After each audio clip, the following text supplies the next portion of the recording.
buhay namin. Kayo ang liwanag sa madilim. Magkaibang landas pero parehong ningning. Dalawang bituin na laging gabay namin.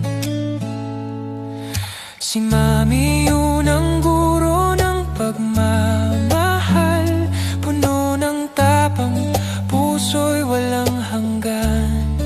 Ang bawat aral mo hanggang ngayon dala. Kahit saan kami mapunta. Si Bunso ngayon ay malayo, pero ramdam pa rin ang init ng tawa mo. Nasa Malaysia ka man ngayon, ang puso mo nandito pa rin sa tahanan. Ang galing mo, kapatid ko, mula teacher ngayon ay manager na. Pero sa lahat ng tagumpay na hawak mo, ang kababa, ang loob mo pa rin ang pinakamaganda. Isang araw ng Enero, dalawang buhay ang pinagdiwang ng langit.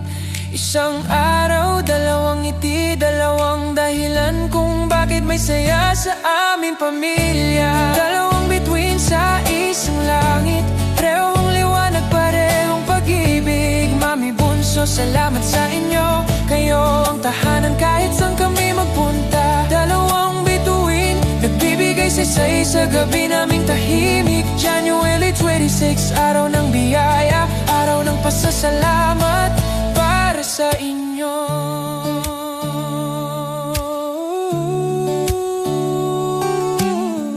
Mami, sa bawat lugar na pinuntahan mo, kasama mo lagi ang puso ng pamilya mo. Kahit retired ka na, di ka tumitigil.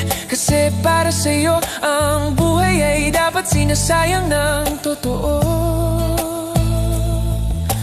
Bunso, kahit malayo ka, ikaw pa rin ang ingay at saya ng pamilya. Lahat ng kwento mo sa abroad, parang dala mong sunshine sa bawat video call. Isang araw, dalawang ngiti, isang pamilya punong-puno ng pag-ibig. Ang tadhana parang alam ang gusto ng langit, na ipanganak kayong sabay para sabay din kayong maging liwanag namin.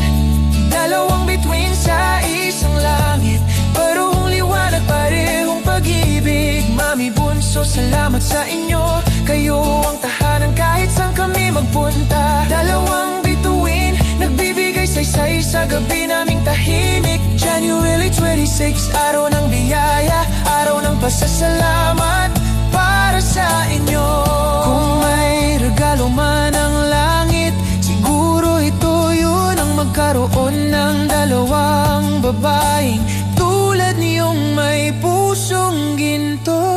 Mami, salamat sa sakripisyo, sa mga gabing puyat at dasal na tahimik. At Bunso, salamat sa inspirasyon, na kahit malayo, ramdam namin ang pagmamahal mo rito.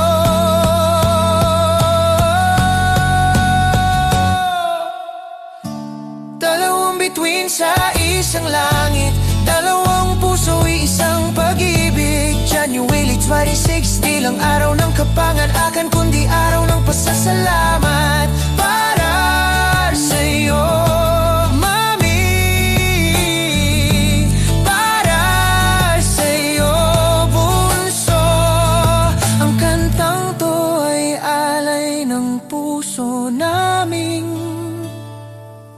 Totoo.